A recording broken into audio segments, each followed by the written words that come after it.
Hello दोस्तों, आज हम बात करेंगे जी। इस वक्त जो ज़्यादा सुर्खियों में एक प्रोजेक्ट चल रहा है और ख़ास तौर से इसका ताल्लुक़ है जी इंडिया की तरफ से।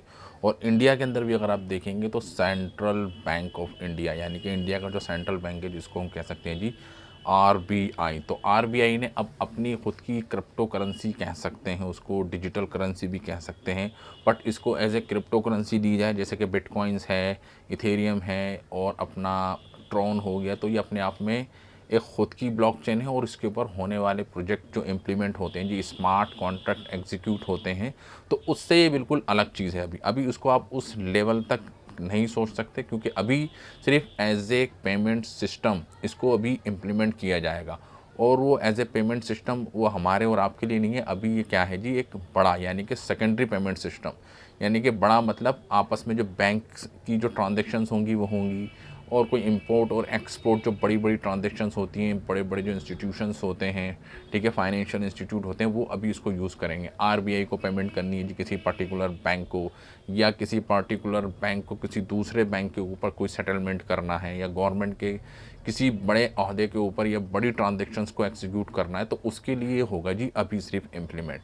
क्योंकि अभी ये सिर्फ कह सकते हैं जी एक पायलट प्रोजेक्ट है, ये एक ट्रायल चलेगा। अभी ट्रायल कितने दिन तक चलेगा जी? 2 महीने चलेगा जी, 3 महीने चलेगा, या 1 साल चलेगा, या 2 साल चलेगा, या सक्सेस होगा नहीं होगा। बट जिस तरीके से डिजिटल वर्ल्ड अभी हम देख रहे हैं कि सब चीज़ सोशल मीडिया पर हो गया, सब इंटरनेट, तो इसके इम्प्लीमेंट होने के जो चांस है वो कई ज़्यादा गुना बढ़ जाते हैं। असल जो चैलेंजेस होगा वो आएगा जब ये रिटेल के अंदर आएगा, जब हम और आप इसके ऊपर करेंगे जी ट्रांजेक्शन्स। आपको कुछ आइटम ख़रीदना है, आपको कोई मोबाइल ख़रीदना है, आपको कोई घर की एसेसरीज़ ख़रीदनी है, कोई अब छोटी मोटी चीज़ें हैं, या ग्रॉसरी का जो आइटम हम रोज़ाना ख़रीदते हैं, दाल, चीनी, आटा, ये सब चीज़ें जब ये रिटेल के ऊपर आएगा तब जाके हमको पता चलेगा। अभी तो क्या है कि अभी हम यूपीआई का यूज़ करते हैं, किसी पर्टिकुलर दुकान पे जाते हैं, किसी को 10 रुपये की पेमेंट करनी होती है तो हम अपने यूपीआई के थ्रू कर देते हैं।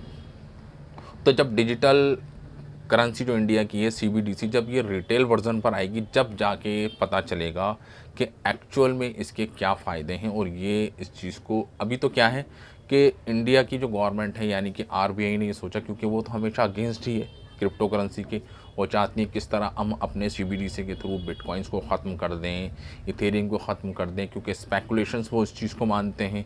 टेक्नोलॉजी है, बट कहते हैं जो गैम्बलिंग है, ये हॉर्स राइडिंग है, एक जुआ है, और इसके अंदर जो यंग जनरेशन है वो कह सकते हैं गुजर रही है और नुकसान हो रहा है, और सब लोग इस चीज़ों से बाखबर हैं कि कितना बड़ा एक फ्रॉड हो रहा है जी उनके साथ। अगर आप देखें क्रिप्टो करेंसी मार्केट के अंदर, तो ये सब चीज़ें होती रहती हैं, क्योंकि कोई रेगुलेशन नहीं है, रेगुलेटरी बॉडी नहीं है जो उसको ऑर्गेनाइज़ करे। तो सीबीडीसी क्या है कि इसको एक रेगुलेट किया जाएगा जी आरबीआई के थ्रू, यानी कि रिज़र्व बैंक ऑफ इंडिया इसको जारी करेगा, और उसकी सारी कह सकते हैं रिस्पॉन्सिबिलिटी हो जाएगी। कल की डेट में कुछ होता है तो आरबीआई जो भी आपका नुकसान होगा उस चीज़ की भरपाई करेगा, ठीक है।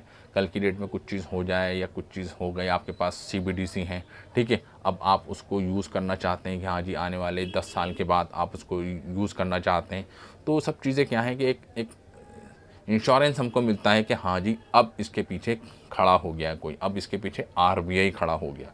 तो आरबीआई ने अभी क्या किया है कि उसको एक सीबीडीसी का जो होलसेल वर्जन है उसको भी रिलीज़ किया है नवंबर से, ठीक है, और रिटेल वर्जन आएगा ये जब ये हमारा होलसेल वर्जन जब सक्सेस होगा, ठीक है ना। तो अभी तो ये सिर्फ इसको आप ऐसे कह सकते हैं एक पेमेंट सिस्टम है, ठीक है, बट इसके जो रिटेल वर्जन है उसके अंदर तो बहुत ज़्यादा चैलेंजेस आएंगे, क्योंकि अभी आप देखें बिटकॉइंस, इथेरियम, ट्रॉन, बीएनबी तो अपने आप में क्या है, बहुत बड़ी टेक्नोलॉजी है। स्मार्ट कॉन्ट्रैक्ट्स एग्जीक्यूट होते हैं हमारे, एनएफटीज़ का लेन देन होता है, प्ले टू अर्न का कॉन्सेप्ट हो गया, प्ले टू मूवमेंट का हो गया, यानी कि अर्न टू मूव हो गया। तो बहुत सारी ऐसी एप्लीकेशंस हैं जो आपको ब्लॉकचेन के ऊपर दिख रही हैं, बड़े बड़े यूटिलिटीज़ आपको इंटरनेट के ऊपर दिख रही हैं, ठीक है। कोई अपने सोशल मीडिया प्लेटफॉर्म के ऊपर क्रिप्टो करेंसी को यूज़ कर रहा है, तो बहुत बड़ा एक स्कोप दिखता है जी हमारे को ब्लॉकचेन के ऊपर। तो वो सब चीज़ें क्या इस सीबीडीसी के थ्रू पॉसिबल हो जाएंगी? क्या हम सीबीडीसी के थ्रू कोई भी टोकन्स को बाई कर सकते हैं? पर्टिकुलरली बिटकॉइंस को हम बाई करना चाहें तो क्या हम सीबीडीसी दे के दे सकते हैं जब ये रिटेल वर्जन में आएगा? क्या हम सीबीडीसी के अगेंस्ट बीएनबी ख़रीद सकते हैं?